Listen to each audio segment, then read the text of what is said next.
Good morning, everyone. Welcome. My name is Menachem Creditor. It's my honor to serve as scholar in residence and rabbi for UJA Federation of New York. We bring you Torah and music, blessing, and community every weekday. We've been doing so since March 18th, 2020. Today it is the second day of Channukah, Tuesday, December 16th, 2025. That is almost 6 years of Torah every single weekday morning. Find each other from all over the world to say good morning to people like Rita and Lisa, Neil, and Lydia, David, and Jonathan, Zandra, Boker Tov. Hi, Debbie. Hope that you and yours are safe and well this second day of Hanukkah. There's always a lot to talk about, but the most important thing that we do each morning, friends, is we just say hi. We ask how we're doing. We share what's going on, we learn some Torah, and we make the day better by showing up. Ellen and Lisa, Cecile, Patricia, and Linda, Boker Tov. It's good to see all of you. Let's take one more moment to say hi to some friends, and then we'll get started and sing a bracha, learn some Torah. Michelle and Rose, Rita, Boker Tov. Karen and Jerry, Rosa, Boker Tov. Boker Tov. Chag Channukah Sameach on this second day of Chanukah. It's good to see all of you. Hi, Arlene. Hi, Barry. Hi, Patricia. Hi, Betsy and Adele. All right, friends. It's good to see you. Let's take a breath. Today is Judy, your mother-in-law's 12th yahrzeit today. May her memory be for a blessing. Today's Torah is dedicated in her memory. Jack, Natalie, Sunday, good morning. Jerry and Susan, Pam, good to see you. Hi, Patricia. Okay. Let's take a breath. Oh, today, Lydia, is your son's 40th birthday. Happy birthday. Today's Torah is also in honor of him. Okay, here we go. Today,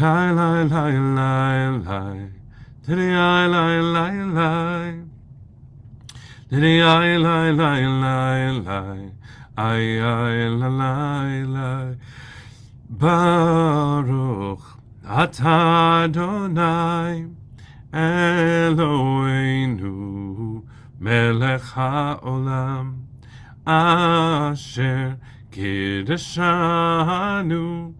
b'mitzvotav v'tzivanu la'asok b'divrei Torah la'asok b'divrei Torah hafoch ba v'hafoch ba la'asok b'divrei Torah. Today I lie, lie, lie, lie. I lie, lie, lie. Today I lie, lie, lie, lie. I lie, lie, lie. Good morning, friends. It's good to see all of you. Hope that you and yours are safe and well.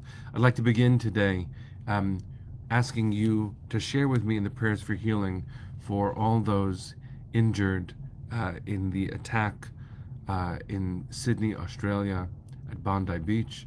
I have a list of names. I imagine that it's incomplete, but these are the names that I've received for whom we can all pray. The names of the injured are Yonatan ben Sipora, Yaakov Dov ben Penina, Chaya ben Shterna Sarah, Yaakov ben Ethel, Arsen ben Zoya, Dovber ben Talia, Moshe ben Binyamin, Moshe Yonatan ben Sipora, Tova bat Fega, Ilan bat ben Ira, Ilan ben Shimshon, Yehuda Leib ben Manya, Shoshana bat Mina, Levi Zev ben Elisheva Rachel, Yaakov Yisrael ben Sarah, Geffen David ben Meir, and Yosef Yitzchak ben Shterna Sarah.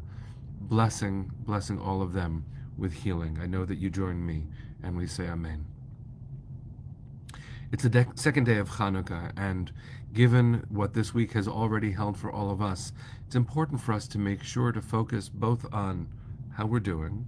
Trust me, I am receiving much love and support, as is my family, and also to reach beyond the self and to know that we are part of a light-bringing tradition that has been doing good work in the world for a very, very long time, friends.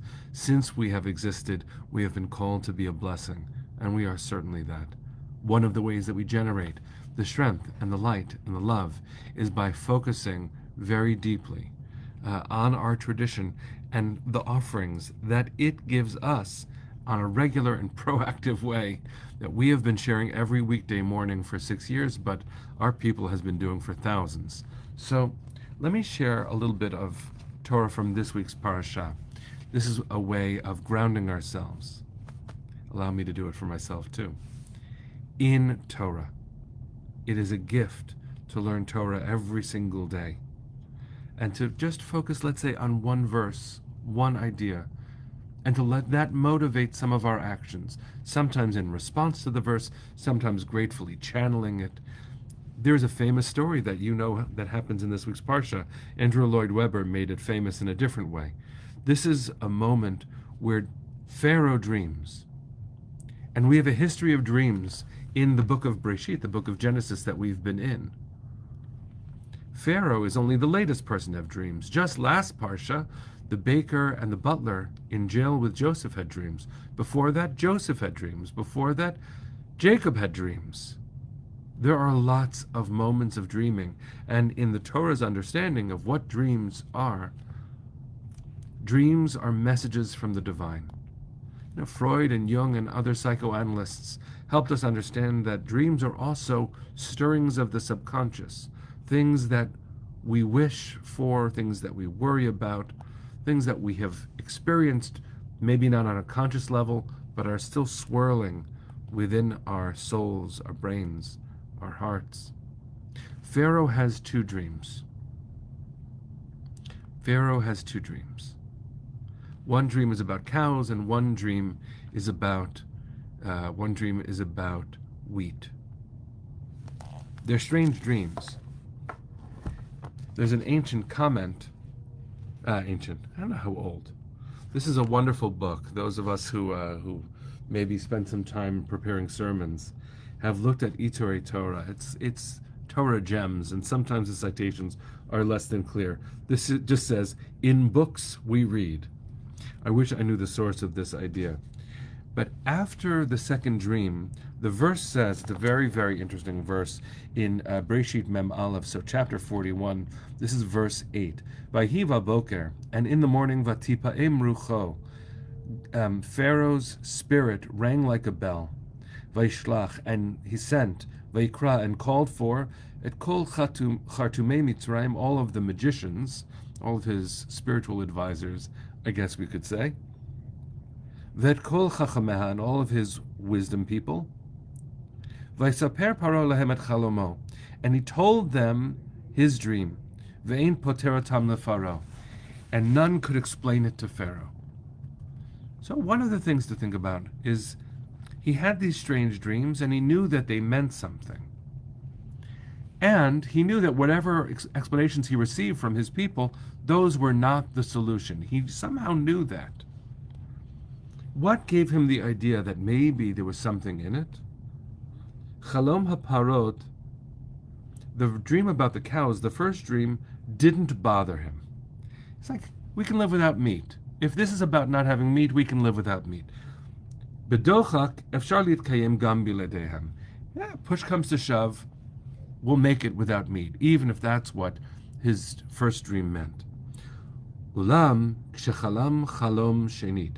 But when he dreamt the second dream, shemash ma'uto gigam lechem lo yeh, whose interpretation was that there would not be bread, az vatipa'em rucho, then his spirit rang in him like a bell. There are lots of traditions around what these words are, vatipa'em rucho. Rashi quotes an ancient midrash that says, his spirit rang in him like a bell because he had a dream and he remembered the dream but could not remember what it meant. That's compared to another moment in the Tanakh, in the Hebrew Bible, when another king has a dream and it says vatit pa'em rucho. And it sounds like vatipa'em. Our verse says vatipa'em, that verse is vatit pa'em. The extra taf sound is because the other king, Nebuchadnezzar, knew that he had a dream but forgot the dream and what it meant. Sometimes, friends, it takes repetition for us to understand something. If the first doesn't solve our curiosity, doesn't stir us to action, doesn't make us move forward with its warning, with its message, with the way that we worry, as dreams sometimes carry that too. The second one surely will. Pharaoh, according to the text, the interpretation that I just offered, wasn't bothered by the first dream, but the second one made clear that there was something afoot, something wrong. We as a people, and Channukah reminds us of this, have faced a world where there is darkness. And sometimes we don't get the message the first time. We contextualize it. We explain it away. But the second time something happens, you can't explain it away. That's not only in the world of dreams, but also in the world of reality.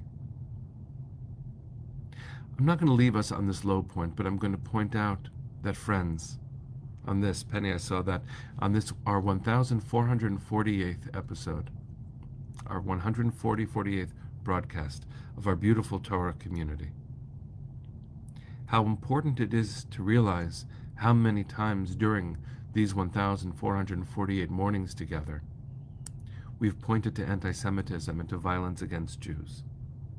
Now, if you scan our broadcast, we have also pointed to hatred pointed in any direction.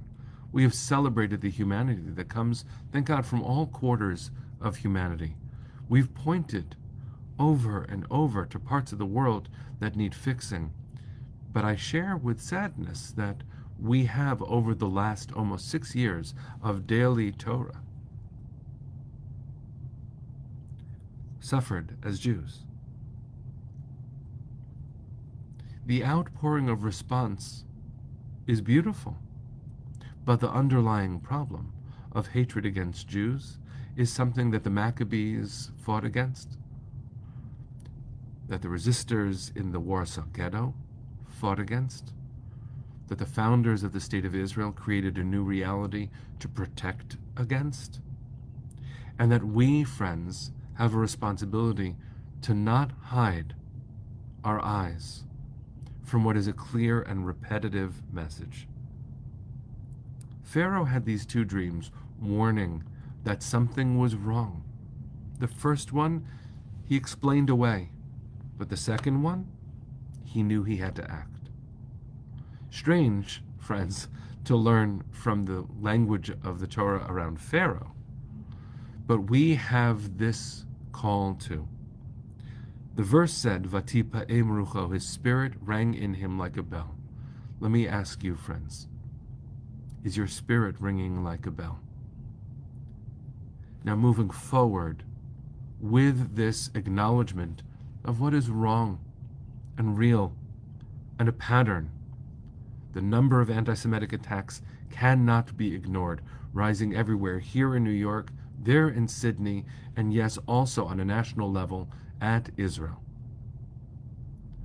The connectivity is unmistakable. The responsibility is ours to point as many times as we must to this hatred and to call for its end, to make friends and allies and share our concerns and, yes, even images when it happens. Because Channukah reminds us that we take this ringing spirit that we are blessed with, the ability to call out when there is wrongness in the world, wrongness that faces us, wrongness that faces anyone. We have a responsibility in the world to let our spirit ring and to know that everyone created in the image of God is worthy of protection, including us. We will stand with ringing spirits with everyone in need. I am so proud that that is the core message of UJA in the world. We will protect Jews and vulnerable people and New Yorkers of all kinds. We respond to crises here and far away, and in Israel, which is both physically distant and emotionally, spiritually, immediately present. We are around the world linked heart to heart, and that is where our spirit is ringing loudly these days. Like Pharaoh, we have worried dreams. We certainly know the message that we are handed. And the responsibility, friends, is a powerful one, a weighty one, and we are up for it. Every night of Channukah, we light one more candle. We have more light tonight than we did last night. That's the message. And just last night, the second night of Channukah, on Bondi Beach in Sydney, Jews gathered, lit Channukah, and sang the words of Rav Nachman of Bratslav, V'ha'ikar lo lefached klal. And the main thing to recall is have no fear. Does that mean there aren't things to be afraid of? No. It means I have a responsibility to let my soul ring and to sing with all my heart and organize and protect the Jewish community and show up in solidarity and daven harder. All of it is true. Prayer alone won't affect change, but doesn't prayer help? In fact, if you look at the language of Rav Nachman of Bratslav that was sung last night on Bondi Beach, the original language is not Vayikar lo lefached klal. It's Rosa, you got right to it so fast. It's not you should have no fear, it's Vayikar lo lehitpached klal. And that lehitpached, the extra tough sound, just like the midrash of vatipa'em, vatitpa'em. If you're a Hebrew word wonk, you're enjoying this a lot. I certainly do. But what does it mean, lo lehitpached klal? In the original, Rosa and Marcia together are saying it beautifully. Marcia wrote, don't be overwhelmed by fear. Rosa wrote, it means be bigger than fear. Lo lehitpached klal means do not make the center of your soul fear. Yes, there are things to be worried about. There are things we need to organize and be protected from. That's true. But the center of my existence, the center of my children's existence, the center of our Jewish community is not fear. It is joy. It is profound joy. It is light. You are light. I am light. We are vessels of light. Every human being is created in the image of God with untold light in their eyes. That's who we are. That's our message in the world. What a gift to sing. So tonight, friends, will be the third night of Channukah. Let your spirit ring brightly. Yes, there are messages we are hearing. There are actions we will take. We are also going to stand in the light tonight. Am Yisrael Chai. Send your hearts to the east, friends. Sing with me.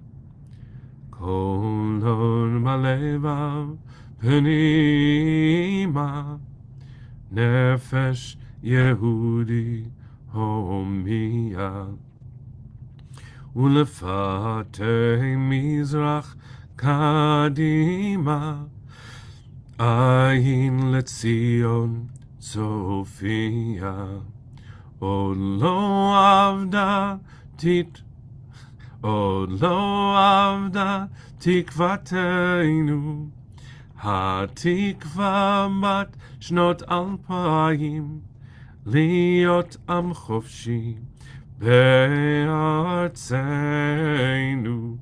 ארץ ציון וירושלים.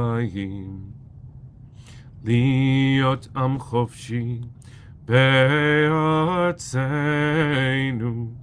ארץ ציון וירושלים. עם ישראל חי. חג חנוכה שמח. See you tomorrow, my friends.